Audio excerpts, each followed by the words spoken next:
Hello video diary, how you doing you guys? So first of all, I need to show you my medications. I did not have this. My antipsychotic, no, this is my mood stabilizer. My mood stabilizer was in a very, I'll take a picture of it or something, a very cheap looking cover, but now I got a tin and now it's easy to hold my antipsychotic and my mood stabilizer. This tin actually had vitamin stuff, I think my mom's vitamin stuff, and then I found it in her room and it was empty, so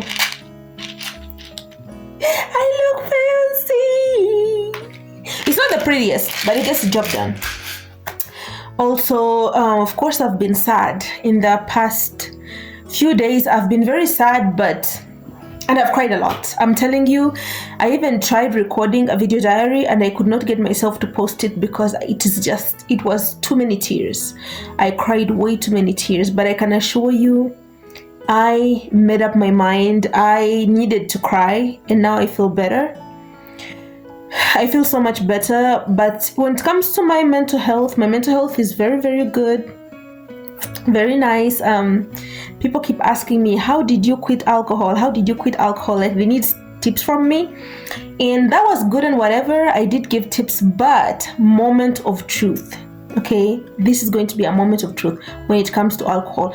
I already said, okay, let me say the whole thing. I made a decision to stop drinking in January of around maybe January towards February of 2025 this year. But alcohol is a very tricky thing to get off, because when I made the decision to stop drinking, I didn't stop drinking right then. I would wait, 4 days would go by and then I would drink on the 5th day.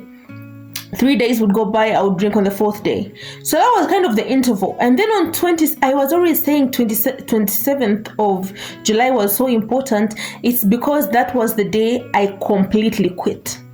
And then life continued, and then the urges stopped. The urge to drink, it stopped.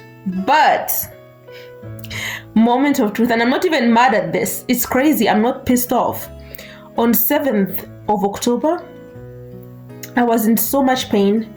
I was crying, and the beautiful thing is, now that I'm on medication for my bipolar, when I am pissed off, like it's always mania depression, but bipolar people feel angry more intensely. But because I have been on my bipolar medication, I was so irritated, so annoyed with some people, and my dad couldn't tell. Do you see how much I've improved? I used to have bursts of anger, but my dad couldn't tell. So on 7th of October, I couldn't sleep. I couldn't eat. I was just consumed by bitterness and stress, and I drank alcohol that day. Actually, I am not ashamed to admit it. I went to somebody I know, got alcohol, drank it, locked myself in the room and blacked out. And when I regained consciousness, I had puked everywhere. Without knowing. Like I unconsciously puked some places I didn't even know, in my room, of course. But when I woke up, I had a bad hangover. I stayed in my bed. The funny thing is, I felt better. And I'm not encouraging people to use alcohol to relieve stress. I'm just saying what happened to me. It took the edge off. When I woke up after that hangover, everything that annoyed me prior was still there. But somehow, I didn't really care. It took the edge off. And then I felt better and I did not think about alcohol again. So I don't know, because if I was back to my roots, back to who I used to be, I was drinking every day without a reason. And that is the very important thing. Drinking alcohol without a reason why you're drinking it. You wake up in the morning, just drink. In the evening, just drink. There is no celebration, there is no stress, just drinking because it's just a thing to do. And that's what I used to do before. But on 7th of October, when I got that alcohol in my hands, I was disappointed in myself. But I knew this anger had to stop, so I drank. And I've not drunk ever since. This is maybe the 15th or the 14th, I'll check the date. And I've not drunk ever since, so That is my confession. That's why 27th of July was so important, because that's the day I really quit. And then 7th of October, I took something. I mean, it's about telling the truth. I have not touched anything ever since, but also I'm not pissed off ever since. What else has been going on? Okay. I want to talk about the fact that sometimes we give people too much power over our emotions. And that is something I've been struggling with. I even wrote a song about it. Like, giving someone so much power over your emotions, giving someone so much power to hurt you. Because even, it was yesterday, I was trying to find a blender for my green juice, and I noticed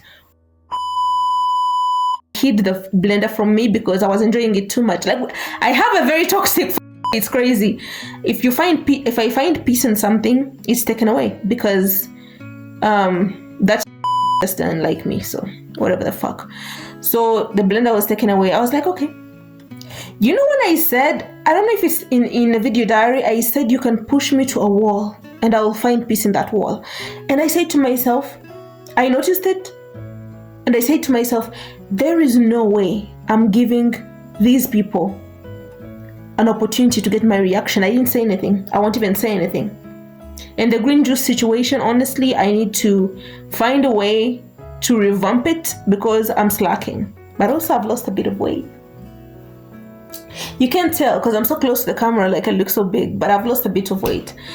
So about the conflicts and stuff. So I'm not going to react on it. I'm not going to react. I'm just going to shut up. Because somebody wants your reaction so bad, they want to be in control of your emotions. Shut the fuck up. I would rather steam my vegetables and eat them steamed than get, hey, why did you take away? No, actually there is another story. It was on Christmas. No, was it on Christmas? Somewhere in the festivities between New Year's and Christmas. It was maybe Christmas. So my like singing. They had a woofer and they were singing, and they had a microphone. Tell me, when I asked them to let me sing, the microphone suddenly disappeared. They hid it from me, because don't let her have fun, don't let her sing. So that's the kind of dilemma that I live in. And in all of it, I feel like I've come to a point of total acceptance. And this is not me holding grudges. Like, I've been reading about holding grudges. I am not holding grudges. It's just I'm setting boundaries.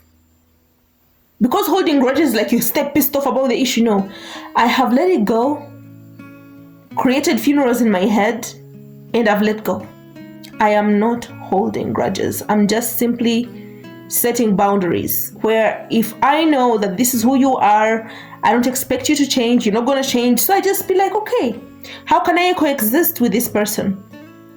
By saving myself the pain of reacting to things.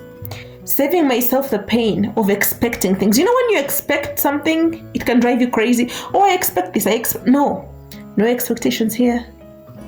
Do whatever the fuck you want to do. And unless it has crossed the line too badly. So I had kleptomania, right? Kleptomania, if you didn't know, it's impulsive stealing. So I had kleptomania for a long time. And it was cured. I think it's medication, but also I had psychotherapy for it. So, ever since I left the psych ward, my kleptomania is like not there. I'm telling you, it's completely not there. And I'm happy to have buried that side of me. Tell me how the same people I was offending, you know, when you're mentally ill, you do make people's lives difficult. They come into my room and take my stuff. And that is what I used to be. What is happening now? I'm like, okay. All I'm trying to say is I am going to be so patient, so kind to myself, and not react to things, and also accept people for who they are. If somebody's a bitch, they have showed you they're a bitch, then they're a bitch. Don't try. You know what kills me a lot is how in my brain I want people to be good. I want people to be good so badly that I refuse to accept the truth of who they are. Somebody shows me they're nasty, and I try in my head, because you're my this, you're my that, then you should not be nasty. But you forget, let people be who they are. And I have given up. I have lost the fight. I have given up. and tell me it's painful, but it's also peaceful. And I feel like I'm still a work in progress when it comes to like letting people be who they are and not trying to argue against who they are. It's still a work in progress for me, because sometimes I feel like I want you to be good. I want you to be good. I want us to love each other. It's supposed to be good, but it's not. And if you continue wanting people to be good, you're hallucinating them. You're in a delusion because they have showed you who they are, and you're in love with their potential, what they could be, what they should be. But that's not what they are, so relax. So that's my situation. And also I'm trying out, oh my goodness, 3rd of September 2020. 3rd of September 2025. I was already saying it in my video diaries. Oh, that's an important date, but I'll keep quiet about it. It's because I was supposed to start working on 3rd of September 2025. And I decided to be more patient because there is this family project. I will say the family project when it comes, because that is not something I can say right now. The family project took over, so I did not go to work on 3rd of September. But I have arranged to, honestly, after Christmas, I gotta go. I cannot keep in this situation, and not about my and them being assholes. That's not what I don't really care about that. At this point, I think I'm used to it, or at least I want to get used to it, because I'm working on getting used to it. That is not the point, but the point is I'm so broke. It's ridiculous. Actually, my stepsister is going to assist me, because she promised to assist me by helping me get a phone repaired, my videotaping phone repaired, because I was depressed because I lost footage. I had made footage for my video diary and I lost the footage because I don't have space. So I thought I'd put it on my Google Photos situation, upload it on Google, but it turns out I didn't. So when I deleted it, everything was gone. I even deleted it in the trash because I thought it was on Google, because I'd made an album there for my video diaries. It wasn't there. And also I've been cut off from Wi-Fi. That's another issue. I mean, they don't like my YouTube stuff, but that's not my business. So I was cut off from Wi-Fi, but of course I'm still able to upload. If you notice, I was not uploading as consistently, but now I'm able to upload because I found my way around the situation. So now I get access to the internet every other time. So that's a beautiful thing. And what else? Yeah, I'm trying to, like I said, I'm going to be able to start working after Christmas. So I am trying to practice professional hairstyles. See? I feel like this is like bulging more and this is bulging less, but I'm trying to practice professional hairstyles because the job I want and the job I know I'll get that job. I better get that job. So the job that I want, I cannot be there with this. With the long hair. I can do it with long hair. So I have to find a way to get this long hair in a condition where it does not bother me. So I'm working on that right now. I am actually working on repairing the braids. I'm always repairing the braids, but to make them, my hair was very short, so I was having too many braids because I was holding small clumps of hair. But now that my hair is longer, I'm reducing the amount of braids, because now I can get 2 pieces of braids, remove them and make it into one thing. So it's getting better. How do I feel? Apart from feeling defeated, from wanting people to be what they are not, falling in love with their potential, wanting people to be good when they are not, apart from all of that, which is still a work in progress, am I still in pain with it? And not really. I'm no longer in pain with it. It's just discomfort, but I'll get better. But when it comes to mental health, like I said, I'm doing great. So Christmas is coming up. I don't know what I'm going to wear for Christmas, but I'm already working it out. I already know the outfit that I want. And the fact that I'm financially cut off, not because I shouldn't be financially cut off, because I am literally jobless because I am waiting on a family project, but that's okay. That's okay. Push me to a wall and I will find life on that wall, literally. And the reason why you see my light here is because my ring light is literally, it's on its last leg, so it cannot even hold a phone, so I'm just improvising. So my Christmas outfit, I have already made it up in my mind, and I think it will be cute. It will be short and cute and playful, and I hope I will lose more weight by then. Hopefully. So that's it for my video diary, and that's it. Till the next one. Bye.